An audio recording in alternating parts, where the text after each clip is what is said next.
طيب بعد كده يا شباب ندخل على العلاقة الثابتة. أول حاجة يلا نشوف معناها.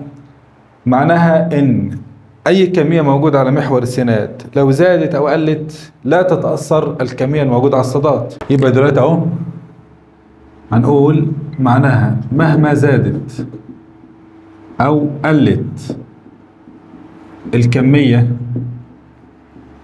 الموجودة مكتوبة على محور السينات، مهما زادت أو قلت اللي يحصل لا تتأثر الكمية الموجودة على الصادات. خلاص، لا تتأثر الكمية الموجودة على مين؟ على محور الصادات، عشان كده سميناها علاقة ثابتة. تمام، الصادات ثابتة يعني. شكلها الجبري بص لها شكلين، موجب وسالب. ممكن اقول واي بتساوي موجب ايه، خد بالك هنا مفيش سينات بقى، السينات بصفر. مثال واي مثلا بتساوي موجب 5. او ممكن اقول واي بتساوي سالب ايه، يعني واي هنا بتساوي الجزء المقطوع فقط. مثال واي مثلا بتساوي سالب 5 سالب 3 ايا كان يعني. تعال نشوف كده شكلها البياني. لو قلت لك مثلا هنا واي بتساوي سالب ايه، تمام، وهنا قلت لك واي بتساوي موجب ايه. موجب ايه يبقى انا هقطع من الجزء الموجب. يبقى بص، ده محور الصادات واي، ده محور السينات اكس. هقطع من ايه؟ هقطع من الموجبه من عند موجب ايه. طيب هنا برضو ده محور الصادات واي، ده محور السينات اكس.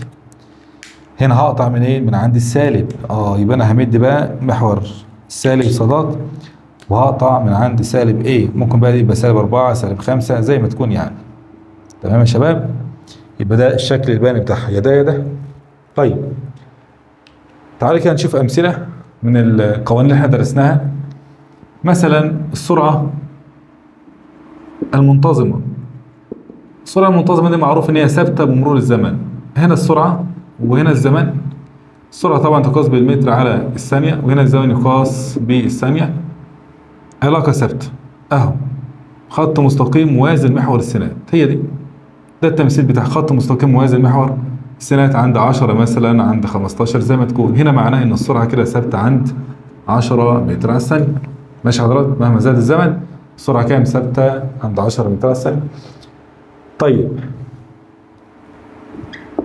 ممكن برضو لو انا بقى عايز امثل علاقه ثابته في السالب، وليكن مثلا العجله السالبه. عجله الايه؟ السالبه. لو الجسم مثلا بيتحرك بسرعه تناقصيه، يعني كده بيتحرك بعجله سالبه.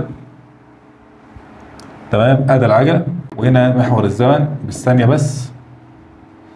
ففي اللحظه ديت العجله ثابته في السالبه عند مثلا سالب 5. كده اقدر اقول ان العجله بتساوي ولاد سالب 5.